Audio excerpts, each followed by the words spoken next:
being vulnerable is very tough. So anybody out there, especially Black young men, it's not easy being vulnerable. Like I come from South Jamaica, Queens.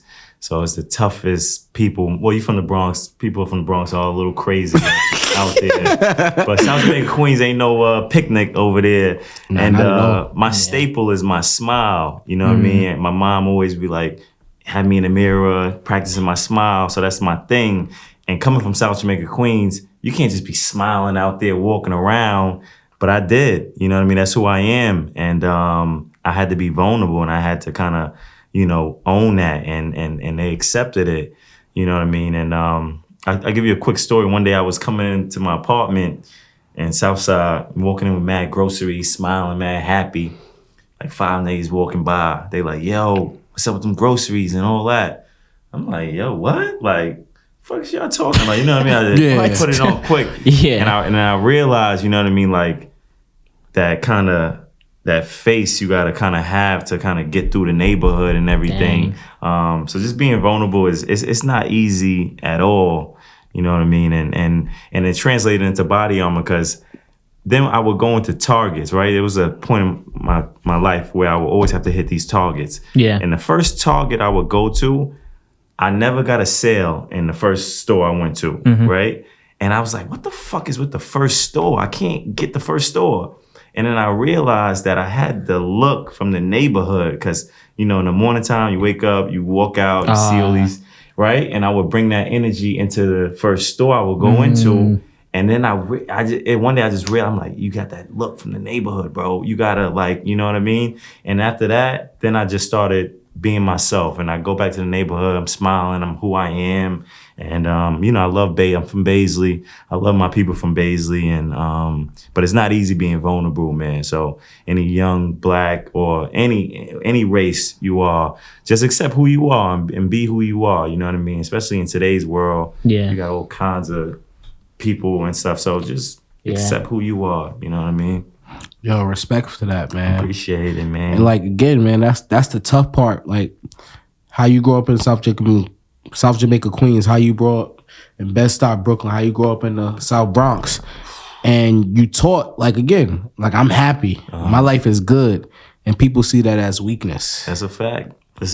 And we know scientifically that smiling increases dopamine. It makes you happy. It extends your life. Telling a joke extends your life. This is proven. There's research with this. Good energy. But the fact that the communities that we come from as Black men, we got to create this body armor. Yes, sir. We got to create this image that says, I'm with the shits.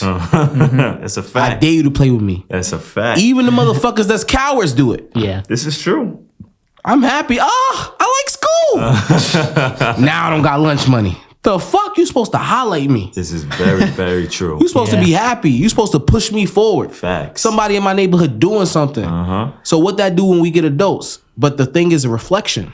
A lot of people don't do what you just said you do, B. Ffrench. Reflection. Peace. I'm going into these things, something ain't happening for me. Now I got to sit down and say, why this not happening for me? What am I doing wrong? What am I doing wrong? Look yourself in the mirror. It's so hard when you're wired to be the tough guy. It's so, I always tell people, everybody look at my story like, I be with my kids in a nonprofit. Oh, coach, you was a thug. I read that. I'm like, I was soft. I know monsters. I got brothers I love every day that call me from Rikers. They about it. I was never really about it. It was a facade. I was trying to survive. Exactly. But I ain't never want to hurt my community. Never. I ain't never want to do the certain things I did. I was trying to survive. And now I'm thankful to be home and say that was never me. My boy just came home. Some of the softest people do the craziest things. It's mostly, that's how it mostly is. And that was a big thing for me too, because I'm no pussy. Like I ain't no gangster, but I'm definitely ready. Exactly. And when I realized that too, I'm like, yo, by the way, I'm pussy. Don't bother me. I don't know about B. Ffrench. Leave me alone. I'm trying to go into my kids, man. I ain't doing no tough nothing, man. That is a fact. For real, bro. Like, if you want to label me that, bro. No, seriously, bro. I don't got time to be trying to act tough. I'm not about it. You can can take it. Don't even ask twice. Say, yo, give me your card. You can have it. Just know when I get home, it's gonna be cash. You ain't getting nothing. I don't carry cash. Like, you ain't getting nothing. Call my accountant. I realized though, in New York, back in the day, gangster was it. Yeah, of course. And then now it's getting money is it. Yeah. That gangster shit ain't it. It ain't it. We get money. That's take care of your family.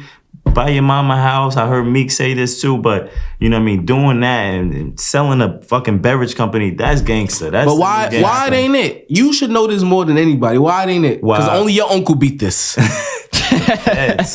Only your uncle beat this. 99% conviction rate. Your uncle is the one. 99 conviction. If you don't know, for people in the back, if you don't know Gabe, Irv Gotti was one of the only people to ever beat a RICO charge. 1%. His stories on that Fed. His story is on another level. Irv Gotti was in a RICO charge. Yeah. The same thing Young Thug is going through. Yes, sir. The same thing a lot of black men is going. Like, the feds don't need to prove anything. They can just prove like you was associated with this person who did that. So now you got to go to jail for 30 years. Oh, it's in your lyrics. It's crazy. That's kind of crazy. I'm not gonna lie. And the way it's looking, that's wild. You know, I don't have no opinion on Young Thug. I'm not saying, you know, like, shout out to him, prayers for him. Yeah. But it ain't looking good. It's not. Right? So, like, we ain't fucking it ain't cool. Yeah. We getting smarter. That's not cool, that's bro. Fact. That is a big There is too many ways, like what your family has done in the music industry. There's too much residual revenue to be doing anything crazy. Yeah. I mean, you got social media now. Like, you don't gotta do. It's easy. You could be at your home creating content, making millions of dollars, like selling drugs and all of that. And but selling drugs is legal now too, though. I do got a lot of friends who are in the cannabis industry. Yes. So if you do it legally. Big facts. Get your smoke shop, have your grow. And if you were selling crack for 10 years, take that business model and turn it into something legal. Facts. It's about longevity. There's so many people in the projects who have done wrong. Yes, I don't condone it, who has hurt their communities, but you cannot knock the fact that they are smart business men and women. Very smart. Very, very smart. It's very hard to do illegal things and be out of jail for so many years.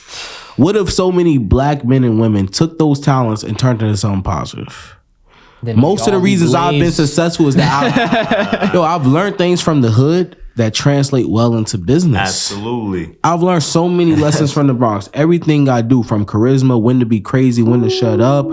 This person looks weird. I need to leave this situation. I need to be here longer. Like, all these lessons I learned was through pain. Facts. So when are we going to take our pain and make it legit? Yeah. You don't need 20 degrees. You don't need the bachelor's all the time. When are you going to take your pain and take that smart-minded individual you're using for pain and turn it into good? Translating your energy. That's something I do with acting, because I be real nervous before, and nervous with anything. I like being nervous too. I like being in positions that make me, because that's where I'm supposed to be. Yeah. I don't want to be nonchalant. I don't give a fuck. I like being in nervous situations. I feel you on that. And translate that energy into something positive. It's a challenge. You know what I mean? But it's like a fucking feeling that high you get when you translate it and you do it right. Is like,